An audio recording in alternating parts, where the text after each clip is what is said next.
नमस्कार, आप देख रहे हैं एन भारत। मैं हूं आपके साथ सत्यम गौर।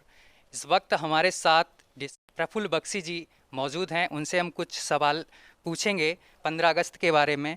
सर, आपका एन भारत में बहुत बहुत स्वागत है। Thank you. Thank you. Sir, 15 अगस्त आज है जैसे कि, और चीन नेपाल, पहला क्वेश्चन है हमारा आपसे। चीन, नेपाल और पाकिस्तान का गठजोड़ भारत के लिए किस तरह की चुनौती है? भारत को इससे निपटने के लिए क्या कदम उठाने होंगे?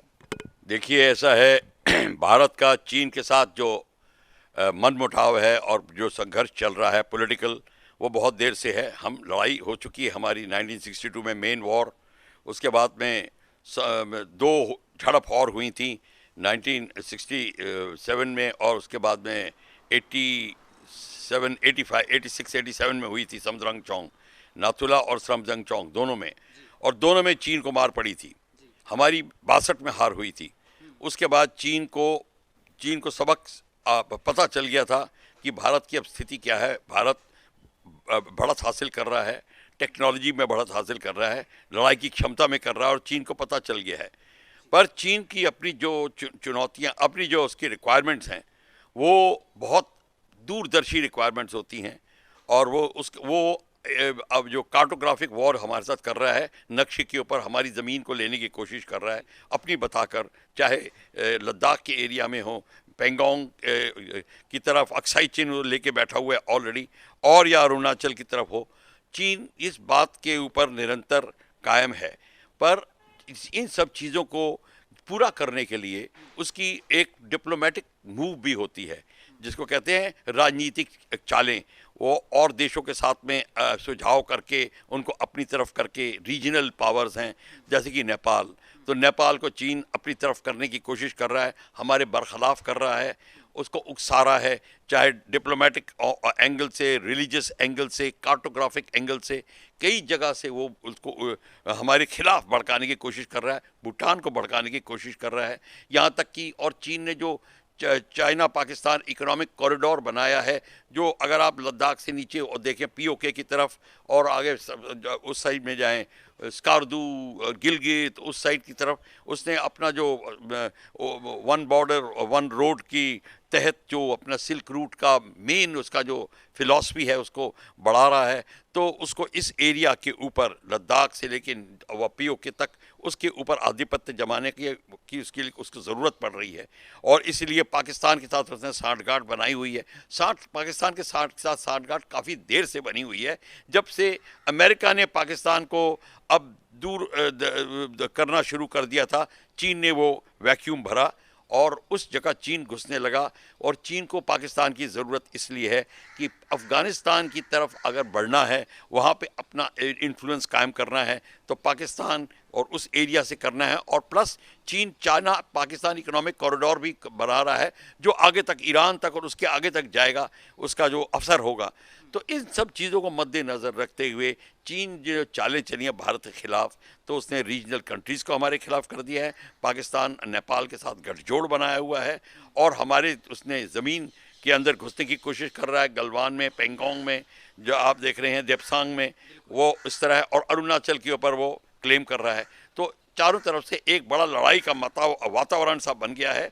और इस समय जो चीन है वो और भारत दोनों अब एक दूसरे के आमने सामने हैं, और एक जैसे एटमॉस्फेयर लड़ाई का बन गया है। पर दुनिया के और देश भी चीन से जो खफा हैं, जो साउथ ईस्ट में चीन के साथ में हैं, उसके नेबर्स हैं, चाहे ताइवान हो, चाहे फिलीपीन हो, चाहे मलेशिया हो, चाहे ब्रुनई हो, ये सारे, ऑस्ट्रेलिया हो, इंडोनेशिया हो, ये सारे के सारे जो हैं चीन से के ख़िलाफ़ हैं। और इस समय अमेरिका ने देखा है कि चीन उनके ऊपर जो है, अब चीन उनके इंटरेस्ट के अंदर आ रहा है, अपना जमावड़ा बना रहा है, और सारे कंट्रीज़ अमेरिका के साथ मिलके अभी उनकी नेवीज़ आ गई हैं और चीन को वहाँ से प्रेशर डाल रहे हैं।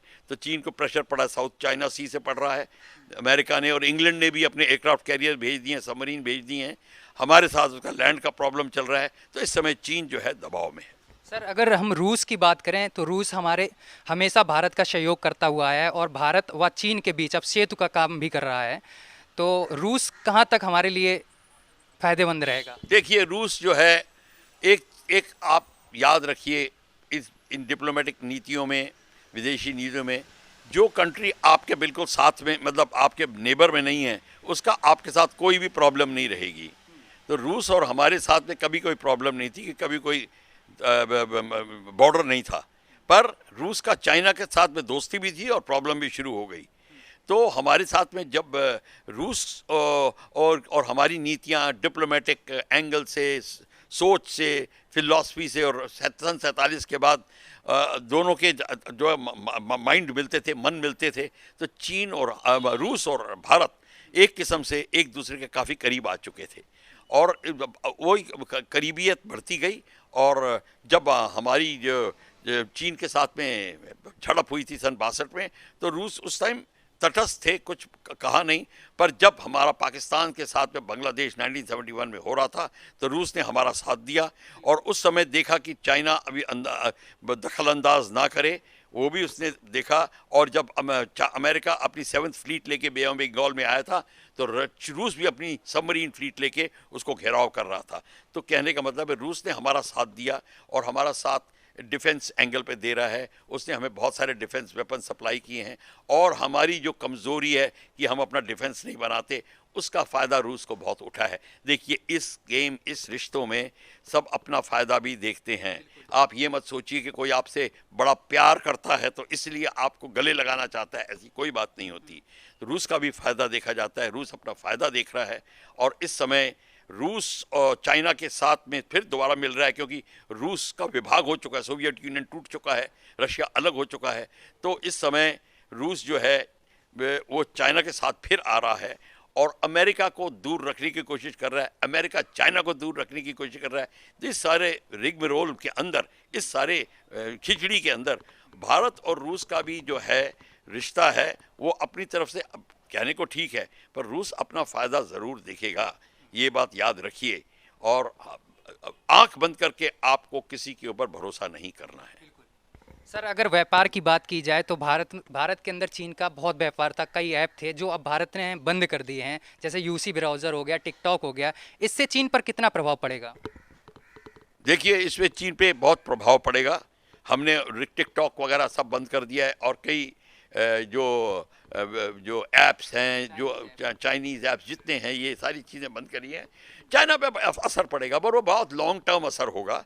हम ये ना सोचें कि हमारी लड़ाई जो हो रही है वो हम ये ऐप्स को करके हम उसको हरा देंगे। ये सब बातें जो हैं ये सिर्फ दिमागी हरकत की बातें हैं। हाँ, उसको पैसों का नुकसान हो रहा होगा, पर उसकी टेक्नोलॉजी इतनी एडवांस हो चुकी है चाइना की कि वो कहीं ना कहीं अपनी खाना पूरी कर लेगा। उसको अपनी जो पूर्ति करनी है उसकी हो जाएगी। उसके ऊपर हमें ज़्यादा भरोसा नहीं करना चाहिए। डिप्लोमेसी पे यहाँ करना चाहिए कि हमारी जो उसके दुश्मनों के देश के साथ में हमारी साठगांठ बन रही है, अब हमको भी नीतियाँ अपनी चेंज करनी पड़ेगी। हम तटस्थ रहेंगे या न्यूट्रल रहेंगे, और ये सब जी चीज़ें अब बहुत दूर हो गई। अगर हमको कोई भी साठगांठ किसी से करनी पड़ती है, कोई अलायंस ज्वाइन करना पड़ता है, तो हमारी डेमोक्रेसी में कोई हनन नहीं होगा। हमको अब अपनी नीतियों में बदलाव लाने की बात सोचनी चाहिए। सर, गलवान घाटी में भारत व चीन के बीच जो झड़प हुई थी, इसके बाद अमेरिका के संबंधों में विश्वास बढ़ रहा, भारत और अमेरिका के संबंधों में विश्वास बढ़ रहा है। इससे भारत को कितना फ़ायदा हो सकता है? इससे भारत को बहुत फ़ायदा होगा, क्योंकि गलवान में के बाद जो अमेरिका हमारे पास में आया है, गलवान घाटी और पेंगोंग में जो इंसिडेंट हुआ है, और उसका फ़ायदा हमको पूरा उठाना चाहिए। देखिए, उठाने का मतलब ये नहीं कि उसको धोखा देना चाहिए। मतलब ये है, अगर वो आपको इज्जत दे रहा है तो किसी कारणवश दे रहा है, उसको किसी चीज़ की ज़रूरत है। उसकी अमेरिका की क्या ज़रूरत है, क्या हम पूरी कर सकते हैं? किसी तरीके से भी अगर हमें उसके साथ में दोस्ती निभानी है तो गिव एंड टेक होती है, हमें गिव एंड टेक करनी पड़ेगी। ये है, ये गेम बिल्कुल क्लियर है। आप ये मत सोच के चलिए कि आंख बंद करके आप उसके गले में हाथ डाल देंगे और आंख बंद करके वो आपके गले में हाथ डाल देगा। ऐसा नहीं होगा। सबको अपना अपना फ़ायदा देखना है। सर, एक अंतिम सवाल, आज़ादी के इतने वर्षों बाद आप इस आज़ादी को किस रूप में देखते हैं?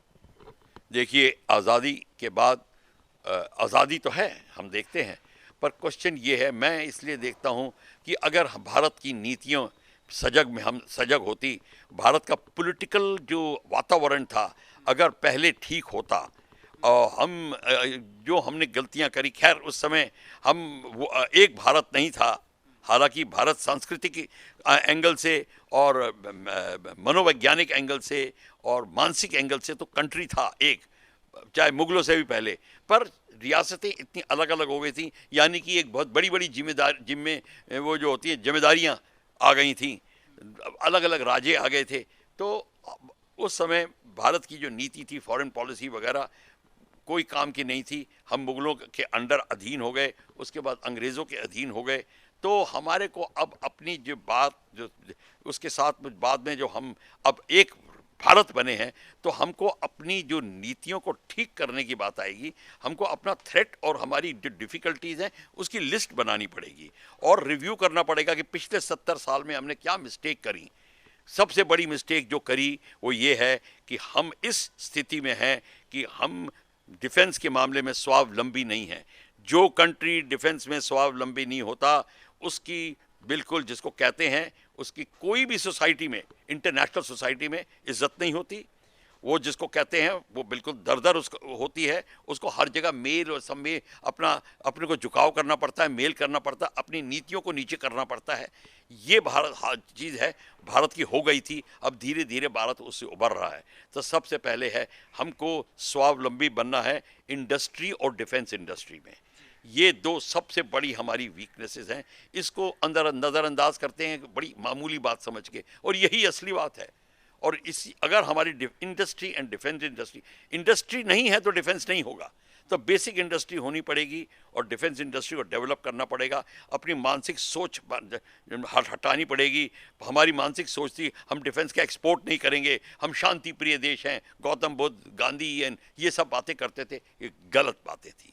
हमारे को डिफेंस, जिसने डिफेंस एक्सपोर्ट नहीं किया उसको डिफेंस महंगा पड़ता है। सबसे महंगी चीज़ आजकल डिफेंस है और डिफेंस में हमारे सबसे ज़्यादा पैसे खर्च हो रहे हैं। जितनी जल्दी हम डिफेंस में स्वावलंबी बनेंगे, हमारी फॉरेन पॉलिसी स्ट्रांग हो जाएगी। फॉरेन पॉलिसी स्ट्रांग हो जाएगी, हमारी स्टैंडिंग स्ट्रांग होगी। ये सबसे बड़ी बात है। बाकी इंटरनल पॉलिटिक्स के ऊपर मैं कोई टिप्पणी नहीं करूँगा। सर, 15 अगस्त है और देशवासियों को आप क्या संदेश देना चाहते हैं? मैं देशवासियों को ये संदेश देना चाहता हूँ कि सबसे पहले आप ये सोच लीजिए, हम सब, हमारा धर्म क्या है? भारत। मैं हिंदू नहीं हूँ, मैं मुसलमान नहीं हूँ, मैं सिख और ईसाई नहीं हूँ, मैं भारतीय हूँ, और यही हमारा धर्म होना चाहिए सबको। और जिसकी जितनी जो हमारे जो पंडित, मौलवी, ग्रंथी, ये जो रिलीजियस टीचर्स हैं, ये रिलीजियस लीडर हैं, ये हमारे बीच में दरारें पैदा कर रहे हैं। इनको दरारों को हमें दूर करना पड़ेगा और उसको दूर करने के लिए हमको सब, हिंदू, मुसलमान, क्रिश्चियन, ये हमको अब अपना संगठन बनाना पड़ेगा। एक सोच लानी पड़ेगी कि किस तरीके से हम अपने को धर्म के चुंगल से निकाल सके बाहर। हम धर्म ने हमको चुंगल में डाला हुआ है, रिलीजन के हम ग्रिप में आ गए हैं। इससे कैसे निकलें और भारत को अपना रिलीजन बना के कैसे आगे बढ़ें। और दूसरी बात, सबसे फाइनल बात कहूँगा, इस टाइम भारत को एशियन कंट्रीज़ का लीडर बनना चाहिए और एक यूनियन क्रिएट करनी चाहिए। यूनियन ट्रेड के लिए, यूनियन आपस में भेदभाव कम हो, उन्नति हो, और बाहर वाली ताकतों को हम बाहर रखें और अपना खुद सर्वसम्मति से उन्नति करें। ये ऐसा एशियन यूनियन हमें बनना चाहिए जो नेहरू जी ने सन 47 में जिस मानसिक सोच की स्थापना करी थी, हमको उसको पूरा उजागर करना है, जिसको एशियन यूनियन कहते हैं। उसका लीडर बनना है, धर्म के चुंगल से निकलना है और टोटल इंडस्ट्रियलाइजेशन करनी है। सर, बहुत बहुत धन्यवाद हमें अपना समय देने के लिए। तो ये थे प्रफुल्ल बख्शी जी। फिलहाल इस कार्यक्रम में इतना ही। देखते रहिए एन भारत। नमस्कार।